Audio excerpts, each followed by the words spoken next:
In Ireland, there's a rock called the Blarney Stone, and people go and kiss it. Like literally queues and queues of people kissing a rock. God, that won't have aged well with this pandemic. Anyway, I thought I'd find out why. If you enjoy the video, make sure you hit that subscribe button.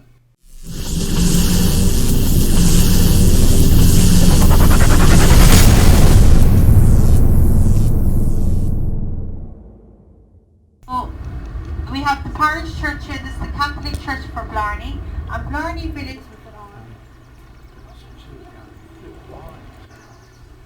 Today we will be looking at Blarney Castle, garden and castle. I'll be giving a brief history along with a narration and tour of this castle and gardens. I've got a feeling that everything around Blarney Castle is very merchandise towards the stone. A little bit like if you go down to Durdledore, a lot of the merchandise is pictures of the rock. If you go to the Needles on the Isle of Wight, very much the same. So I really think that a lot of they're trying to make a lot of profit from this legend. Back and enjoy. So why Blarney Castle? Well, first, let's describe what a castle is. A castle was a strategic military building, and the first consideration had to be the location of the site. Castles were always built on elevated sites in order to give a clear view of the surrounding countryside from all points, north, south, east, and west. This was a vital necessity to give the defenses an early warning of approaching danger. Everything outside and inside the castle was designed to give protection in the supreme hour of crisis when the enemy appeared outside the walls. Blarney Castle is built on an elevated outcrop of solid limestone rock. It's sufficiently strong to give a firm foundation. Blarney Castle would have been surrounded by a defensive wall which enclosed an area of about 8 acres called the Bawn. Within the sheltered walls of Blarney there would... Hang on. How... Within the shelter... How cool are those, is that stained glass windows? That's pretty. I like that. Walls of Blarney there would be a hive of activity. You would find blacksmiths, masons, woodcutters, carpenters, and livestock keepers. Yes, and that means livestock as well. You would find horses, cows, pigs, and poultry. The walls at the house are 18 feet thick to withstand any attempt to break through. The slit windows on the upper portions would stop arrows or stones penetrating inside. The battlements at the top allowed the defenders to pour boiling water, tar, and stones down on the heads of the enemy at ground level. The walls at Blarney at the base gradually slope inwards as they rise. This makes the building more stable, but would also have helped with defense. When an object was dropped from the top, it would bounce off the wall on the way down and fly outwards into the enemy. In April of 1703, Blarney was sold to the governor of Cork City, Sir James Jeffries. It was the Jeffries family who had the 17th century house attached to the castle, almost entirely demolished, and in its place built a Georgian Gothic house of grand proportions. Can you imagine, so there's castles all around the world, but can you just imagine this as a proper, fully built castle as it was, with the farmland out, the blacksmiths, it's really hard to picture, because it just doesn't look anything like it used to. And that's one thing I always find really fascinating about castles is it's trying to imagine what they used to look like.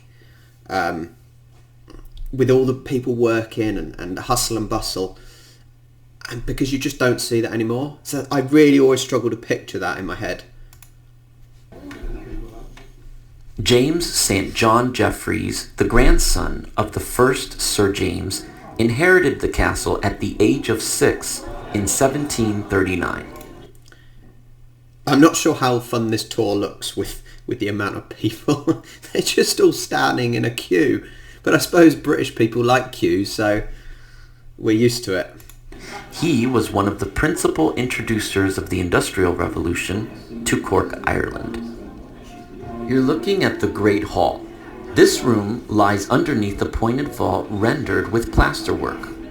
The plaster rendering has fallen away over the years, which reveals the original construction of this vaulted ceiling.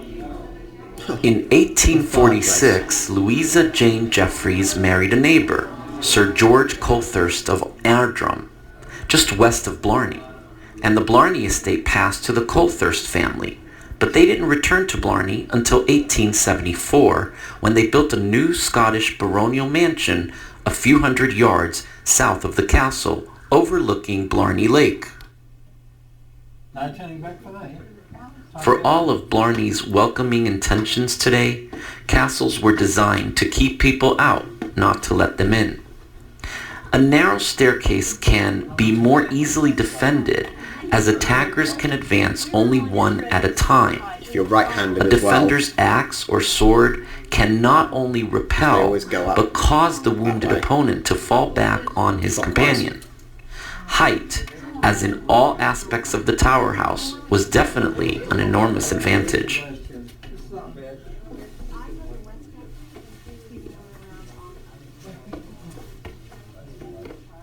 When you walk into Blarney Castle, there was a great iron gateway with its interlaced bars.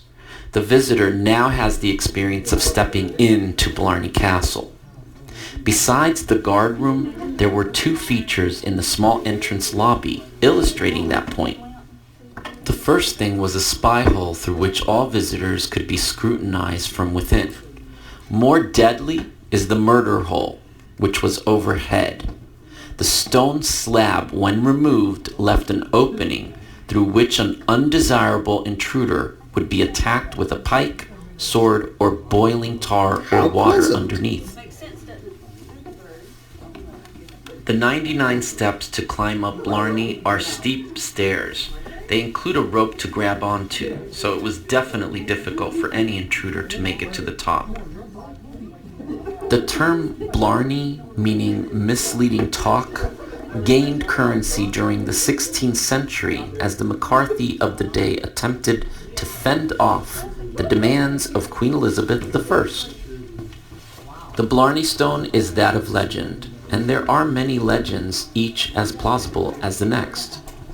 One is said to have been the stone used by Jacob as a pillow when he dreamed of a ladder extending up to heaven with angels ascending and descending on it.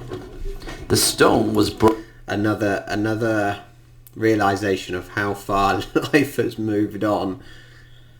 Oh man. A pillow that... Unbelievable. We'll carry brought on. from the Holy Land after the Crusades.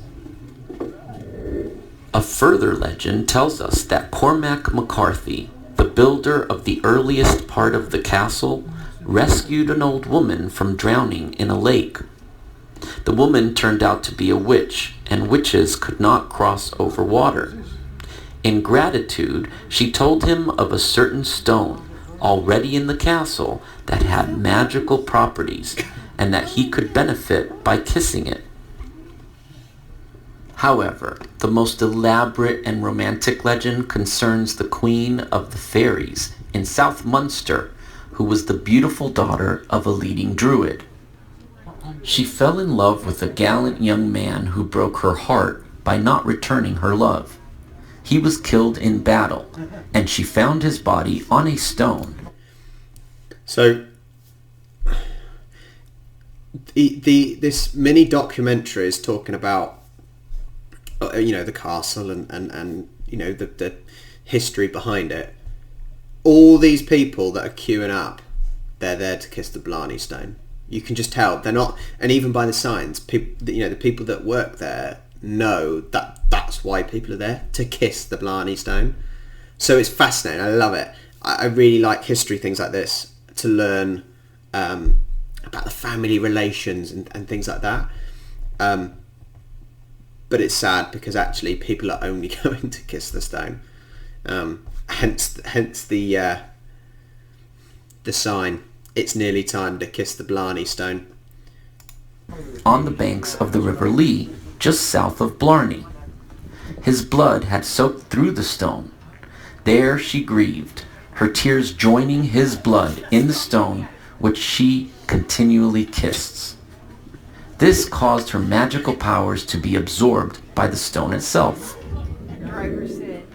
A further version of the legend tells us that Cormac McCarthy, being troubled by some intransigent problem, was advised by the Queen of the Fairies that this stone on which she had wept had been built into the castle, and that if he kissed it, his difficulties would be resolved. And so it was. Cormac therefore had the stone taken to the top of Blarney, where it is to be found today. So there's the couple of myths behind it.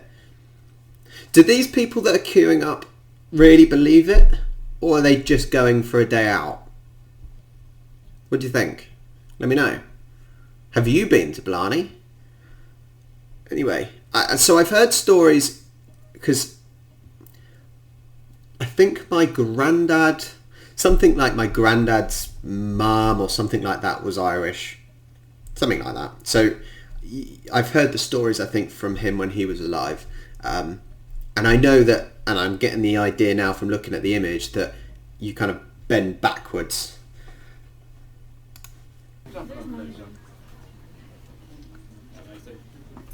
I don't want to be origins. I don't want to be skeptical, but what a load of nonsense. The powers of the Blarney Stone, the Stone of Eloquence, are unquestioned. Look how happy he is. The bell tower is midway along the top of the eastern battlements. The north pilaster supporting the arch is built on top of a chimney stack that served the fireplace in the great hall you saw before. As you could see, these steps are narrow, they are numerous, and the space feels confining. But if you're determined to have the gift of eloquence, climb up, challenge yourself, kiss the Blarney Stone. What do you think? What do you think about the Blarney Stone? I'm a skeptic, to say the least. Oh man. It looks a beautiful area. It does look a beautiful area, especially the surroundings, when you visit the river. Blarney Castle, you'll have the experience that a lot of people don't know. The gardens. The gardens of Blarney Castle are beautiful. I would suggest at least 2 hours to explore these beautiful, green, lush gardens, which are full of flowers, plants, waterfalls, and lots of cute critters. This is the reason why people go to National Trust locations, to walk around the gardens and see quite often you get amazing sculptures and things. I think for me that is more interesting than kissing a stone that thousands and thousands and thousands of people have kissed. But look how you can already see how beautiful it is. You may even stumble across a beautiful manor house, which is one of Blarney's neighbors, and I did stumble across it, and you'll see it in this video as well. Stick around because the gardens are really beautiful. So I hope you've enjoyed this brief history and my tour of Blarney Castle and the stone. If you have, give me a like. Please feel free to comment or ask me any questions. And don't forget to click subscribe if you want to see more videos like this. Fantastic. Take care, and thanks for watching. Thanks.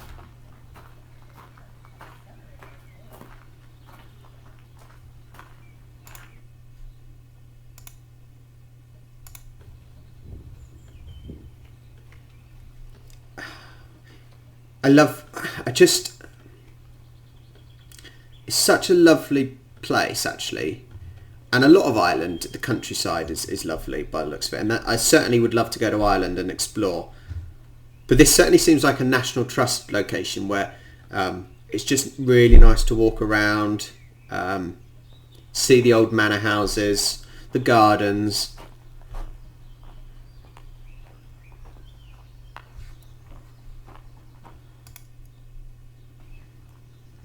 Oh man.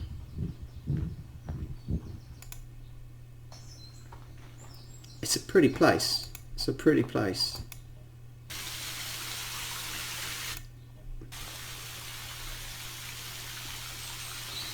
I think I'd love a waterfall like that in my garden, actually.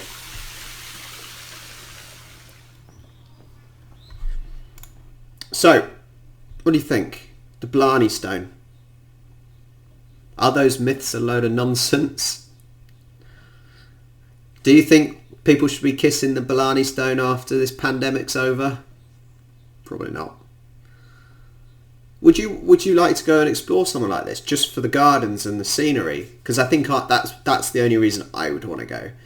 Well, something different for you. A bit of history lesson for you. I hope you enjoyed, guys. If you did, like, share, subscribe, and I'll see you next time.